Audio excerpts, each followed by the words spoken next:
ನಮ್ಮ ರಾಕಿ ನಾವು ಹಳೆ ಮನೆ ಬಿಟ್ಟು ಹೋಗೋದು ಬೇಡ ಅಂತೇಳಿ ಅಳ್ಕೊಂತ ಕುಂತಾನ್ರಿ. Hi everyone, welcome back to mini vlog. ನಾನು ಅರ್ಪಿತಾ. ಇವತ್ತು ನಮ್ಮ ಟಸ್ಕಿನ ಬಾಜು ಮನೆಯವ್ರು ತೊಗೊಂಡು ಹೋಗಿದ್ದೆ ರೀ. ಯಾಕಂದರೆ ಇವತ್ತು ಲಾಸ್ಟ್ ಎಲ್ಲ ನಾವಿರೋದ, ಸೊ ಅವ್ರೊಂದು ಸ್ವಲ್ಪ ಮುದ್ದು ಮಾಡೋಕ್ಕಂತೇಳಿ ತೊಗೊಂಡು ಹೋಗಿದ್ರೆ. ಸೊ ಹಿಂದಿನ ದಿನ ನೈಟ ಫುಲ್ ಎಲ್ಲ ಪ್ಯಾಕ್ ಮಾಡಿ ಇಟ್ಕೊಂಡ್ಬಿಟ್ಟಿದ್ದೆ ನಾನಾರ.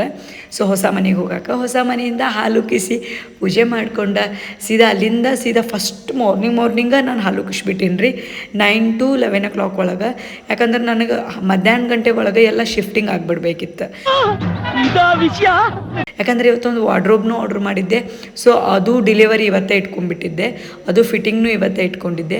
ಇವನು ನೋಡ್ರಿ ನನ್ನ ಗಾಡಿ ಮೇಲೆ ಫುಲ್ ಮಸ್ತ್ ಜಾಲಿಯಾಗಿ ರೈಡ್ ಎಂಜಾಯ್ ಮಾಡಾಕತ್ತಾನೆ.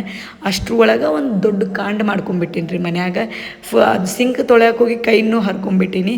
ಸೊ ಅಂತೂ ಇಂತೂ ಅರ್ಧ ಸೆಟಪ್ ಮಾಡ್ಕೊತ ಹೊಸ ಮನೆ ಸೆಟಪ್ ಮಾಡಿ ವಾರ್ಡ್ರೋಬ್ದವರು ಬಂದ್ರೆ ವಾರ್ಡ್ರೋಬ್ ಹೆಂಗಾಯಿತು, ಏನಾಯಿತು, ಎಷ್ಟಾಯಿತು ನೆಕ್ಸ್ಟ್ ವೀಡಿಯೋದಾಗ ಹೇಳ್ತೀನಿ.